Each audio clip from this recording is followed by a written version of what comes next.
राधे राधे गुरुजी। हाँ। मेरा एक प्रश्न है, मैं बचपन से देखती आ रही हूँ, जो लोग नियम धर्म कर्म से मन से बहुत भक्ति करते हैं उनके जीवन में बहुत कष्ट है। सबके जीवन में कष्ट है जो भी भक्ति करते हैं। मैं भी ठाकुर जी को मानती हूँ, उनके इर्द गिर्द ही मेरे विचार रहते हैं, लेकिन इतने नियम मैं नहीं पालन कर सकती।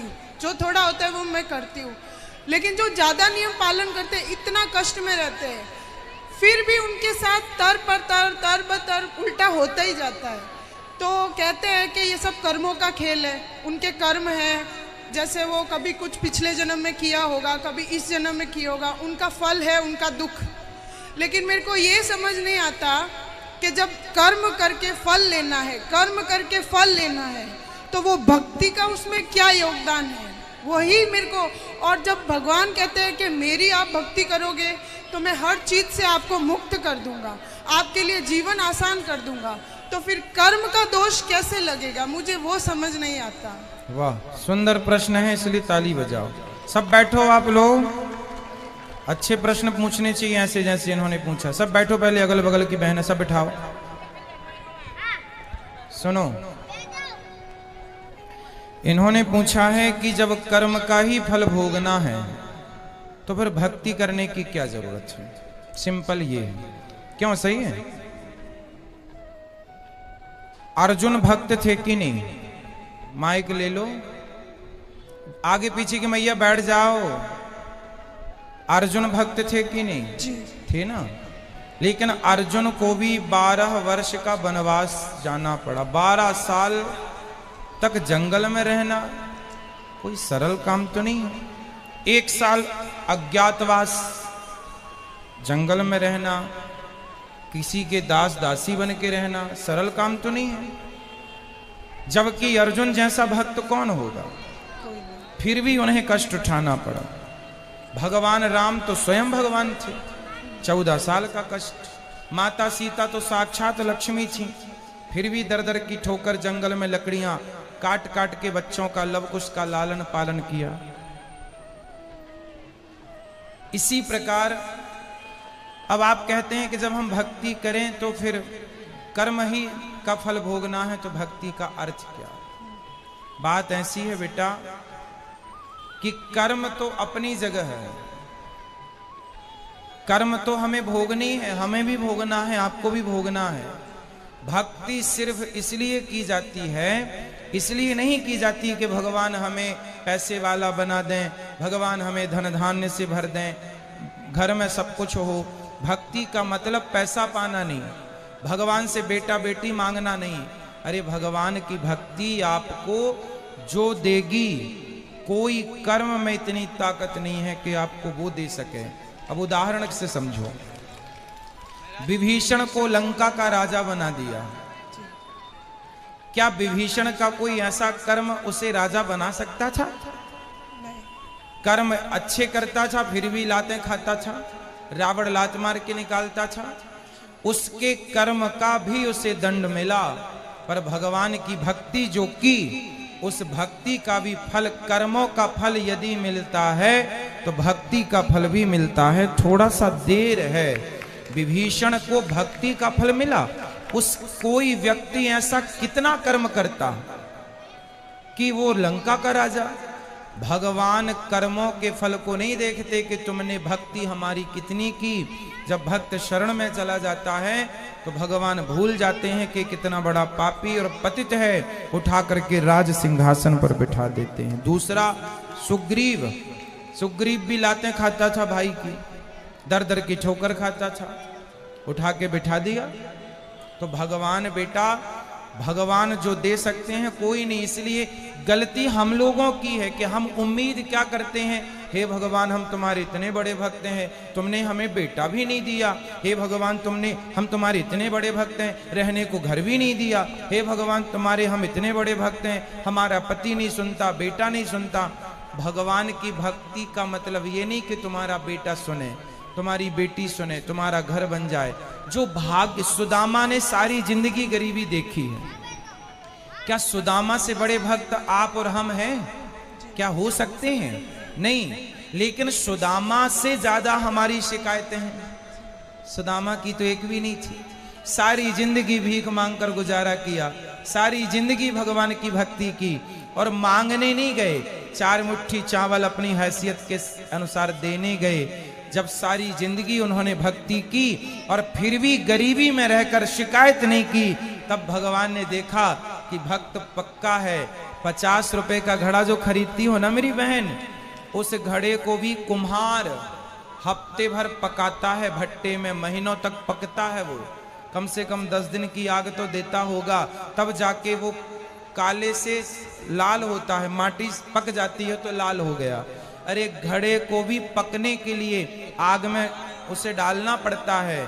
तो भगवान जब अपने भक्त को पकाएंगे तो थोड़ा तो दुखों की आग में तपाएंगे कि देखें कितना कच्चा कितना पक्का। इसलिए हर हाल में गोविंद का स्मरण करो और ये मत कहो कि हमें भगवान से कुछ चाहिए। लोग कहते हैं कि भगवान के भक्तों को दुख मिलता है। अरे जो भगवान का सच्चा भक्त हो जाएगा उसे पता ही नहीं चलेगा कि दुख क्या चीज है, उसे तो सुख ही मिलेगा। गोपियों को भगवान की याद में रोने में भी सुख था, कैसे कहें हम कि ये दुख था। इसलिए जो हो गया उनका वो दुख तो है ही नहीं।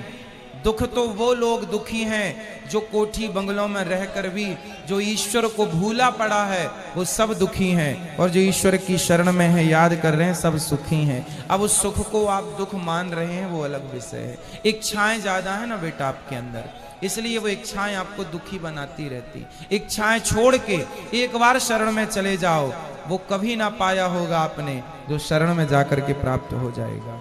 एक बार सच्चे होकर जाना। गुरुजी एक प्रश्न और है, जैसे मैं आसपास देखती हूँ, मेरे आसपास जीवन में भी देखती हूँ, जो भक्त है चलो उनका मैं समझ गई कि वो दुख है क्यों है, भक्ति का क्या महत्व है। लेकिन जो भक्त को दुख दे रहा है, जो उसको गाली दे रहा है, उसको उस चीज़ का एहसास भी नहीं होता। मुझे नहीं समझ आता वो क्या सोचता है, वो ऐसा क्यों करता है, और उसका पूरा जीवन अच्छे से चल रहा होता है और वो भक्त रो रहा होता है, और उसका पूरा जीवन अच्छे से चलेगा। अगर उसको सजा मिलेगी तो वो भी मरने से कुछ दिन पहले, तो उसका जीवन तो मजे से गया और भक्त का पूरा जीवन रोने में या कष्ट में तकलीफ में गया। तो फिर उसका भक्ति न करना या करना, उसमें क्या उसमें अंतर हो गया। फिर वो तो दुख दे के मजे कर रहा है, अंत में 4 दिन भुगत लिया और फिर चल लिया। वो बेचारा भक्त पूरा टाइम रोता रहता है, गाली खाता रहता है। जो भक्त होता है ना बेटा, आप किसी भक्त को जाकर पत्थर मारिए, आप किसी भक्त को जाकर के लाठी और जूते से मारिए, तो मारने वाले की तरफ भक्त जब देखता है ना तो वो ईश्वर से प्रार्थना करने लगता है, हे भगवान इसने मुझे जूते मारे हैं, हे भगवान इसने मुझे पत्थर और लाठियां मारी हैं, हे भगवान इसे क्षमा कर देना। क्योंकि भगवान बड़े गुस्से में आ जाते हैं जब कोई भक्त को मारता है। पर वो भक्त, आज की कथा सुनी आपने, द्रौपदी के 5 बेटों को मार डाला था अश्वत्थामा ने, और भगवान ने पूछा कि बता क्या करूं इसके साथ। तो द्रौपदी ने क्या कहा, छोड़ दो छोड़ दो। कोई भक्त यदि बदले की भावना रखे बैठा है तो भक्त हो ही नहीं सकता। भक्त तो ये चाहता है कि इसने गलती की है पर भगवान इस पर क्षमा करना, और भगवान क्षमा करते नहीं हैं। विभीषण को लात मारा रावण ने, मारा लात मारा भगवान ने, भगवान को भक्त को। भगवान ने कहा रावण तुमने मेरी छाती में लात मारे होते ना मैं तुम्हें माफ कर देता, तुमने भक्त को मारा है इसलिए माफ नहीं सर्वनाश करूंगा, कर दिया। एक बात बताओ कि जब तक रावण ने विभीषण को लात नहीं मारा तब तक राम जी ने लंका में एक भी बाण छोड़ा हो, एक भी नुकसान किया हो लंका का, तो मुझे बताओ। रावण ने सीता मां को चुराया, जयंत ने सीता मां के चरणों में चोंच मारी थी तो बाण छोड़ दिया था, त्रैलोक्य में जयंत को बचाने वाला नहीं मिला, चरणों में चोंच मारी थी केवल, और रावण तो पूरी सीता उठा कर ले गया। तो क्या राम जी बाण वहीं से बैठे बैठे ना मार देते, रावण तो मर जाता। लेकिन नहीं, राम जी ने कहा कि रावण भले मेरी पत्नी का हरण किया हो लेकिन मेरे भक्त को रोटी खिलाता है विभीषण को, इसलिए मैं बाल भी बांका नहीं करूंगा। लेकिन जब उस भक्त को लात मारा तो राम जी ने सर्वनाश कर दिया। भगवान कहते हैं तुम मुझे लात मार दो सह लूंगा, मेरे भक्तों को मारोगे विनाश कर दूंगा। इसलिए मेरी बहन, आप जो कह रही हैं कि भक्तों का अपमान करके लोग मजे से रहते हैं, नहीं, उनको जब मिलेगा ना दंड, भगवान थोड़ा सा देर, God mills grind slow but sure, ईश्वर थोड़ा धीरे चक्की चलाते हैं। पिसता है उनके घर आटा धीरे, और पिसता जरूर है। हिसाब तो पाई पाई का रखते हैं ना भगवान। जब देंगे ना तो खूब नानी याद आएगी। और आप ये मत सोचो जैसे मैंने, आप भक्त हो और मैंने आज आपको अपमानित किया, आपको मारा मैंने, तो आप तो भक्त हैं, आप तो मेरे से कोई ना कुछ ना कहेंगे, और मैं तो मौत से रह रहा हूं।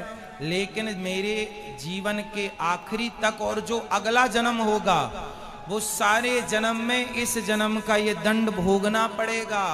कोई अंधा है, कोई लंगड़ा है, कोई बहरा है, क्यों है?